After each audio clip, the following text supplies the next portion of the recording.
Hello everyone, कैसे हैं आप सब। Welcome back to my channel. I hope आप सब अच्छे होंगे और आपका जो आज का सीटेट का एग्ज़ाम था ये अच्छा हुआ होगा। तो चलिए यहाँ पर हम मैच कर लेते हैं सेकंड पेपर के सीडीपी पोर्शन की आंसर की। यहाँ पर हम सीडीपी के क्वेश्चन के आंसर्स चेक करने वाले हैं। तो चलिए देख लेंगे यहाँ पर क्या दिया है। यहाँ दे रखा है जीन पियाजे का मानना था कि ज्ञान जो है वो क्या है। तो जीन पियाजे के बात यहाँ पर कर रहे हैं। तो जीन पियाजे इसको इन्नेट क्रिया मानते हैं। यहाँ पर राइट आंसर हो जाएगा अंतः क्रियाओं के माध्यम से प्राप्त करने की बजाय ये जन्मजात दिया हुआ होता है। ऑप्शन नंबर 3 करेक्ट है। देखते हैं क्वेश्चन नंबर नेक्स्ट। आगे यहाँ पर दिया है किशोरावस्था के बारे में निम्नलिखित में से कौन सा कथन सही नहीं है। तो यहाँ पर राइट आंसर ऑप्शन नंबर 2 हो जाएगा। किशोर अवस्था एक सामाजिक संरचना है, ये कहना जो है ये गलत हो जाएगा। किशोर अवस्था सामाजिक संरचना नहीं है। ऑप्शन नंबर जो 2 है ये करेक्ट है। चलिए आगे देख लेंगे। क्वेश्चन नंबर 3 में यहाँ पर दिया है निम्न में से कौन सा महारत लक्ष्य अभिविन्यास का वर्णन करता है। तो कौन सा करता है। यहाँ पर जो राइट आंसर है ऑप्शन नंबर 3 हो जाएगा। किसी कार्य के लिए अपने कौशल और समझ को सुधारने पर ध्यान देना, ये महारत लक्ष्य अभिविन्यास के अंतर्गत आता है। ऑप्शन नंबर 3 करेक्ट है। देख लेंगे next question. Question number next में दिया है रचनात्मक मूल्यांकन के लिए कार्य की प्रगति को दर्शाते हुए पोर्टफोलियो एक प्रभावी प्रणाली है क्योंकि। तो ये क्यों प्रभावी प्रणाली है। ये मूल्यांकन की प्रक्रिया में छात्रों को शामिल करती है, ये करेक्ट है। वे व्यक्तिगत छात्रों की प्रगति के बारे में अंतर्दृष्टि प्रदान करती है, ये भी करेक्ट है। वे मुख्य रूप से अंतिम उत्पाद की प्रस्तुति पर ध्यान देते हैं, तो ये भी करेक्ट हो जाएगा। वे छात्रों के लिए ठोस सबूत प्रस्तुत करते हैं, तो ये यहाँ पर रॉन्ग हो जाएगा। यहाँ पर जो राइट आंसर है वो ऑप्शन नंबर 4 हो जाएगा। ए बी सी तीनों ऑप्शन जो है ये करेक्ट है। चलिए देख लेंगे क्वेश्चन नंबर नेक्स्ट। यहाँ पर क्वेश्चन के आंसर आपको चेंज मिल सकते हैं क्योंकि जो फाइनल आंसर की आती है वही आंसर करेक्ट माने जाते हैं। यहाँ पर केवल एक एनालाइज दिया जा रहा है, एनालाइज इनको किया जा रहा है, तो उसी के अकॉर्डिंग आप आंसर अपने चेक कर सकते हैं। चलिए आगे देख लेंगे। क्वेश्चन नंबर नेक्स्ट में यहाँ पर दिया है निम्नलिखित में से कौन सी संरचनावादी अधिगम सिद्धांत का मूल सिद्धांत है। तो संरचनावादी अधिगम का मूल सिद्धांत इनमें से कौन सा है ये हमें बताना है। तो यहाँ पर राइट आंसर ऑप्शन नंबर 4 हो जाएगा। छात्र अपने पर्यावरण के साथ सक्रिय संलग्नता के माध्यम से अपने ज्ञान का निर्माण करें, ये पॉइंट यहाँ पर करेक्ट है। देख लेंगे क्वेश्चन नंबर नेक्स्ट।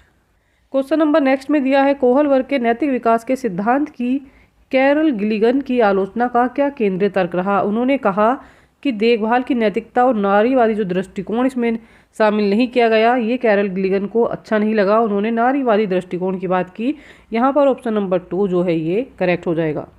यहाँ पर क्वेश्चन नंबर नेक्स्ट में दिया है एक शिक्षिका ने नोटिस किया कि उसकी एक छात्र जो है अत्यधिक विचलित है। उस दौरान वह क्या कर रही है, उसको ध्यान देने में परेशानी होती है और वह क्या है, निम्नलिखित कौन सी रणनीति छात्र को केंद्रित करने के लिए मदद करने के लिए एक प्रभावी रणनीति बना रही है। उसका छात्र है जो कक्षा में ध्यान नहीं दे पा रहा, उसको परेशानी हो रही है, तो यहाँ पर वह क्या करेगी, स्व नियमन और स्व प्रबंधन के लिए छात्र को टाइमर देगी। बाकी के ऑप्शन जो हैं ये निगेटिव हैं, इनको कट करेंगे। राइट आंसर ऑप्शन नंबर 4 हो जाएगा। चलिए आगे देख लेंगे। क्वेश्चन नंबर नेक्स्ट में दिया है वास्तविक जीवन की समस्याएं जो होती हैं और मूर्त अनुभवों से बच्चे का जो अधिगम है और जानकारी प्राप्त करने के लिए कई रास्ते मिलते हैं, ये बात यहाँ पर सही है। तो कथन यहाँ पर सही है। क्या है, विकास जो है अपेक्षाकृत व्यवस्थित और अनुक्रमिक होता है। तो ये पॉइंट भी यहाँ पर थोड़ा डाउटफुल है, पर ये करेक्ट माना जाएगा क्योंकि है यहाँ पर गलत है, ये वाली बात यहाँ नहीं रहेगी। यहाँ जो राइट आंसर है वो ऑप्शन नंबर 2 हो जाएगा। ए और आर दोनों सही हैं और आर एक की सही व्याख्या भी यहाँ पर करता है। विकास जो है अपेक्षाकृत व्यवस्थित और अनुक्रमिक होता है। चलिए आते हैं नेक्स्ट पॉइंट पर। नेक्स्ट में दिया है निम्नलिखित में से कौन सा एक समावेशी कक्षा का उदाहरण नहीं है। तो समावेशी कक्षा में जो है प्रतिस्पर्धा और लोकाचार को प्रोत्साहित करना ये अच्छा काम नहीं माना जाता है। यहाँ पर प्रतिस्पर्धा को नहीं बढ़ाया जाता है। ऑप्शन नंबर 1 जो है ये करेक्ट हो जाएगा। देखेंगे question number next. Question number next में दिया है एक बच्चा किसी कार्य को करने में जितना कम सक्षम होता है, शिक्षक को उतने ही अधिक संकेत और इशारे देने चाहिए और जैसे जैसे बच्चा अधिक से अधिक कर सकता है, शिक्षक को कम से कम उसकी मदद करनी चाहिए। तो ये पॉइंट करेक्ट है। और बुद्धि लब्धि की जो गणना है उसको सटीक तरह से नहीं मापा जा सकता, ये पॉइंट भी करेक्ट है। ये कथन किसके अकॉर्डिंग आप करेक्ट मान सकते हैं, हार्वर्ड गार्डनर ने बुद्धि को कई तरह से बताया है। उन्होंने 8 प्रकार की बुद्धि बताई है जिनको सही तरीके से मापना संभव नहीं। तो ये पॉइंट भी यहाँ पर करेक्ट हो जाएगा। तो दोनों पॉइंट जो है ये यहाँ करेक्ट हैं। करेक्ट हो जाएगा कि ए आर की सही व्याख्या करता है। इसी के अकॉर्डिंग ऑप्शन नंबर 2 करेक्ट है। देखेंगे question number next. Question number next में दिया है निम्नलिखित में से कौन सा सामाजिकरण की प्रक्रिया की विशेषता है। तो ये एक रेखीय प्रक्रिया ये नहीं होगा। ये एक जटिल प्रक्रिया है, ये सही है। बहुआयामी प्रक्रिया है, ये भी सही हो जाएगा। सभी संस्कृतियों में ये अलग अलग हो सकती है, तो ये पॉइंट भी यहाँ पर करेक्ट है। ये तीनों पॉइंट करेक्ट हैं, तो इसके अकॉर्डिंग ऑप्शन नंबर जो यहाँ पर 4 है ये करेक्ट हो जाएगा। बी सी डी वाले जो पॉइंट हैं ये करेक्ट हैं। देखेंगे क्वेश्चन नंबर नेक्स्ट। यहाँ पर दिया है एक समावेशी कक्षा में क्या है, सीखने के लक्ष्य शैक्षणिक रणनीतियों के साथ साथ आकलन में अनुकूलन किया जाना चाहिए, तो ये करेक्ट है। समावेशन का दर्शन शैक्षणिक दृष्टिकोण और मूल्यांकन के मध्य से सभी व्यक्तिगत मतभेदों को समाप्त करने की वकालत करता है, तो ये बात भी यहाँ पर करेक्ट है। ए सही है और आर जो है ए की सही व्याख्या भी यहाँ पर कर रहा है। चलिए देख लेंगे question number next. Question number next में दिया है एक माध्यमिक स्कूल शिक्षक जो है छात्रों को संकल्पनाओं और वास्तविक दुनिया के अनुप्रयोगों के बीच सम्मत बनाने में मदद करके सार्थक सीखने को सक्षम बनाना चाहता है, उसे कौन सी गतिविधि को अपनाना चाहिए। यहाँ पर राइट आंसर है छात्रों को छोटे समूह में वर्तमान मुद्दों पर शोध करने के लिए दे और निष्कर्ष को कक्षा में प्रस्तुत करने के लिए कहे, तो ये वाला पॉइंट जो है सबसे ज़्यादा सुटेबल है, ये करेक्ट हो जाएगा। देखेंगे question number next. Question number next में दिया है लेव वाइगोत्स्की के अनुसार रिक्त स्थान के साथ अंतःक्रिया के अनुभव से लाभान्वित होते हैं और उन कार्य को कर पाते हैं जो समीप दूरमुखी विकास के क्षेत्र हैं, तो यहाँ पर ZPD की बात की जा रही है। बच्चे उन कार्य को भी कर सकते हैं जो ZPD विकास के क्षेत्र के क्या आते हैं, जस्ट बाहर आते हैं, तो क्या आएगा यहाँ पर बच्चों को अधिक जानकर के साथ अंतःक्रिया करनी चाहिए और वे कार्य भी कर सकते हैं। मान लीजिए इस केंद्र की बात हो रही है और यहाँ पर कोई जानकर व्यक्ति मिला, तो उन समस्याओं को बच्चे सोल्व कर सकते हैं जो जस्ट यहाँ इस क्षेत्र के बाहर आएंगे, तो ये करेक्ट हो जाएगा। राइट आंसर ऑप्शन नंबर 3 यहाँ पर हो जाएगा। चलिए देखेंगे question number next.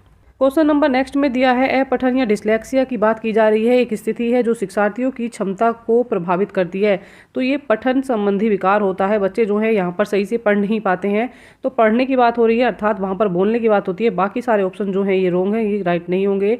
Right answer option number 3 हो जाएगा। तंत्रिकीय न्यूरोलॉजिकली ध्वनियों को प्रतीकों के साथ जोड़ना ये बच्चे नहीं कर पाते हैं। ऑप्शन नंबर 3 यहाँ पर करेक्ट है। देखेंगे क्वेश्चन नंबर नेक्स्ट। यहाँ पर एक अभिकथन दिया हुआ है, यहाँ दे रखा है शिक्षकों को निरंतर अपने स्वयं की रूढ़िवादिताओं और पूर्वग्रहों पर चिंतन करते रहना चाहिए, ये बात करेक्ट है। सांस्कृतिक रूप से उत्तरदायी शिक्षण का अर्थ है कि शिक्षक जो है चिंतनशील हो, तो ये करेक्ट हो जाएगा। AR दोनों सही है और R एक की सही व्याख्या भी यहाँ पर कर रहा है। चलिए देखते हैं question number next. Question number next में दिया है वाइगोत्स्की के अनुसार संज्ञानात्मक विकास को सुगम बनाने के लिए शिक्षक को क्या करना चाहिए, क्या भूमिका उसको निभानी चाहिए, तो यहाँ पर राइट आंसर क्या हो जाएगा, उसको आलंबन देना चाहिए अर्थात जो है उसको स्कैप फोल्डिंग जो है उसको देनी चाहिए। छात्र के सीखने में मार्गदर्शन और समर्थन उसका करना चाहिए। ऑप्शन नंबर 3 करेक्ट है। देखेंगे question number next. Question number 10 में दिया है एक प्रगतिशील कक्षा में आकलन, तो प्रगतिशील कक्षा में आकलन कैसा होना चाहिए। यहाँ पर जो आकलन होता है वो डायनामिक होता है अर्थात गतिशील होता है। ऑप्शन नंबर जो 2 है ये करेक्ट हो जाएगा। चलिए देखते हैं question number next. Question number next में दिया है एक बच्चा है जो पढ़ते समय अपने सर को पकड़ रहा है, आंखों को बार बार बंद करता है और आंखों को रगड़ रहा है, साथ ही उसकी आंखों में लाली और सूजन है, अक्षरों को पहचानने में भ्रमित है। यह कौन सी समस्या हो सकती है, तो यहाँ पर ये दृष्टि संबंधी समस्या उसको हो सकती है। उसकी आंखों में समस्या है, वह अक्षरों को नहीं पहचान पा रहा है। ऑप्शन नंबर 2 करेक्ट है। चलिए देखेंगे question number next. Question number next में दिया है वह कोई उद्देश्यात्मक निश्चित क्षण नहीं होता जब बच्चा मध्य बाल्यावस्था से किशोर अवस्था में प्रवेश करता है, और यहाँ पर कोई निश्चित क्षण नहीं होता है कि जब बच्चा आज या इसी समय यहाँ पर प्रवेश करेगा, तो ये पॉइंट करेक्ट है। और यहाँ पर दिया है विकास प्रकृति में निरंतर होता है, तो ये पॉइंट भी करेक्ट है। AR दोनों सही हैं और RA की यहाँ पर सही व्याख्या जो है ये नहीं कर रहा है। यहाँ पर बात की जा रही है विकास प्रकृति में निरंतर होता है, यहाँ पर ये A की व्याख्या यहाँ पर नहीं करता है। ऑप्शन नंबर जो 3 है ये करेक्ट हो जाएगा। AR दोनों सही माने जाएंगे पर वो A की व्याख्या यहाँ पर नहीं कर रहा है। विकास निरंतर होता है ये बात अलग है, और यहाँ पर बच्चे में परिवर्तन के लिए कोई निश्चित क्षण नहीं है, तो इसकी बात यहाँ पर अलग है। तो पॉइंट नंबर 3 जो है करेक्ट हो जाएगा। चलिए आगे देखेंगे। क्वेश्चन नंबर नेक्स्ट में दिया है यहाँ पर छात्रों का अच्छा प्रदर्शन और स्कूल में बने रहने की अधिक संभावना तब होती है यदि उनका विद्यालय के प्रति क्या हो, भावनात्मक लगाव हो, वे मानते हो कि उनका होने यहाँ पर मायने रखता है, भावनाएं सीखने में महत्वपूर्ण भूमिका निभाती हैं, तो ये भी करेक्ट है और ये भी करेक्ट है। यहाँ पर AR दोनों सही हैं, AR की सही व्याख्या भी यहाँ पर कर रहा है। चलिए देख लेंगे क्वेश्चन नंबर नेक्स्ट। आगे दिया है पाठ्य पुस्तकों और मीडियाओं में विभिन्न जेंडर का प्रतिनिधित्व कितना और किस तरीके से किया जाता है जैसे महत्वपूर्ण प्रश्न पूछने के लिए प्रोत्साहन करते हैं, तो किसका प्रोत्साहन यहाँ पर हो रहा है, जेंडर रूढ़ियों पर सवाल उठाने के लिए प्रोत्साहन करते हैं। ऑप्शन नंबर 2 करेक्ट हो जाएगा। देखेंगे question number next. Question number next में दिया है शिक्षार्थियों के बीच व्यक्तिगत भिन्नताओं को संबोधित करने के लिए एक शिक्षक को क्या करना चाहिए। तो भिन्नताओं को मानव विविधता की प्रत्यक्ष विशेषता के रूप में उसको मानना चाहिए। ये पॉइंट यहाँ पर करेक्ट हो जाएगा। देखेंगे क्वेश्चन नंबर नेक्स्ट में दिया है सुजाता नृत्य प्रतियोगिता में केवल इसी उत्सुकता के साथ भाग लेती है कि वह क्या करेगी, नगद पुरस्कार जीतेगी या उसको इनाम मिलेगा। तो यहाँ पर ये क्या हो जाएगा, ये बाहरी रूप से प्रेरित है, इस यही दिखाता है पुरस्कार जो है उसको बाहरी रूप से प्रेरित कर रहा है। ऑप्शन नंबर 3 करेक्ट हो जाएगा। चलिए देखेंगे next question. Question number next में दिया है निम्नलिखित में से कौन सी प्रक्रिया वातावरण से प्राप्त जानकारी का अर्थ निर्माण और इसे स्मृति में आगे संग्रहित करने के लिए आवश्यक है। तो ये कब आवश्यक होती है, जब बच्चा जो है ध्यान देता है। अगर आप किसी चीज़ को ध्यान से देखते हैं, समझते हैं, तभी वह कार्य हो सकता है। ऑप्शन नंबर जो 2 है ये करेक्ट है। देखेंगे क्वेश्चन नंबर नेक्स्ट। यहाँ पर दिया है कोहल वर्ग के नैतिक विकास की किस अवस्था में बच्चे जो हैं तर्क, कानून और नैतिकता के इर्द गिर्द घूमते हैं। तो ये होता है पारंपरिक नैतिकता स्तर। ऑप्शन नंबर जो 3 है ये करेक्ट हो जाएगा। चलिए देखेंगे question number next. Question number next में यहाँ पर दिया है एक प्रारंभिक विद्यालय का शिक्षक छात्रों के शैक्षणिक आत्म संप्रत्यय के विकास को दृढ़ता से प्रभावित कर सकता है।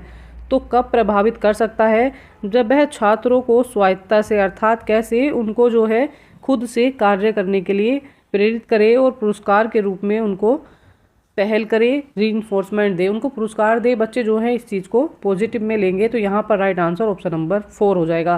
वैसे इस क्वेश्चन में डाउट है, यहाँ पर ये भी हो सकता है कि वह सभी छात्रों से जो है कम उम्मीद रखे। तो ये डाउट वाला आंसर है, इसलिए इसको आप ध्यान से देख लेंगे। चलिए आगे देखेंगे। यहाँ पर नेक्स्ट क्वेश्चन में दिया है निम्नलिखित में से कौन सा प्रगतिशील शिक्षा में शिक्षक की भूमिका का सबसे अच्छा वर्णन करता है। तो कौन सा करता है, शिक्षक जो है बच्चों को प्रयोग के लिए विविध सामग्री जो है ये प्रदान करे और साथ ही उनको जरूरत पड़ने पर स्कैफोल्डिंग दे, अर्थात पाड़ उनको प्रदान करे। ऑप्शन नंबर 3 करेक्ट हो जाएगा। देखेंगे question number next. Question number next में यहाँ पर दिया है जीन पियाजे के अनुसार चिन्हों के लिए क्या करता है बच्चा। अक्षरों की पहचान के लिए क्या कर लेता है, अज्ञात चीज़ को एक्स मान लेता है और एक्स मानकर क्वेश्चन को सोल्व करता है। विद्यार्थियों की ये सीखने की क्षमता उसको बनाती है। तो ये कौन सी अवस्था की यहाँ पर बात हो रही है, बच्चे की ये अवस्था हो जाती है 7 से 11 वर्ष की अवस्था, जिसमें बच्चा जो है बीजगणित के क्वेश्चन जो सोल्व करना शुरू कर देता है। तो यहाँ पर जो राइट आंसर हो जाएगा, यहाँ पर राइट आंसर ऑप्शन नंबर 2 हो जाएगा। मूर्त संक्रियात्मक अवस्था आप इसको कहेंगे और यहाँ पर वह बीजगणित की गणना करना सीख रहा है। ये बात यहाँ पर करेक्ट है। आप यहाँ पर बीजगणित की क्रमबद्धता या संरक्षण को नहीं देखेंगे, क्योंकि यहाँ पर किसी तरह का कोई संरक्षण दिखाई नहीं दे रहा। बात हो रही है यहाँ पर 7 से 11 वर्ष के बच्चे की। 7 से 11 वर्ष का बच्चा इस समझ में आ जाता है कि वह चीज़ों को माना x है या माना y है, इस तरह से करके क्वेश्चन करने शुरू कर देता है। राइट आंसर ऑप्शन नंबर 2 है। देखेंगे question number next. Question number next में यहाँ पर दिया है निम्नलिखित में से कौन सा ऐसा प्रश्न का उदाहरण है जिसमें छात्र जानकारी का विश्लेषण करने में आवश्यकता उनको हो सकती है। यहाँ पर विश्लेषण करने के लिए क्या आवश्यक माना गया है, किस क्वेश्चन का विश्लेषण वह कर सकता है। To kill a mockingbird में लेखक जो है प्रतीकवाद का उपयोग कैसे करते हैं, कैसे करने की बात की जा रही है। तो यहाँ पर वह विश्लेषण कर सकता है, विश्लेषण की जरूरत उसको यहाँ पर पड़ सकती है। तो पॉइंट नंबर जो 4 है ये करेक्ट हो जाएगा। इसी के साथ ये क्लास यहाँ पर कंप्लीट हो जाती है। इसमें मैंने आपको CDP के सारे आंसर जो हैं सोल्व करवा दिए हैं, बता दिए हैं, पर ज़रूरी नहीं कि सारे आंसर जो हैं जो रियल आंसर की आती है उससे ओरिजिनल आंसर की से मैच करें। इसमें थोड़े चेंजेस आपको देखने के लिए मिल सकते हैं। यहाँ पर आप अपनी तसल्ली के लिए इसको चेक कर सकते हैं और आंसर को मैच कर सकते हैं। आई होप क्लास आपके लिए काफ़ी हेल्पफुल रहने वाली है।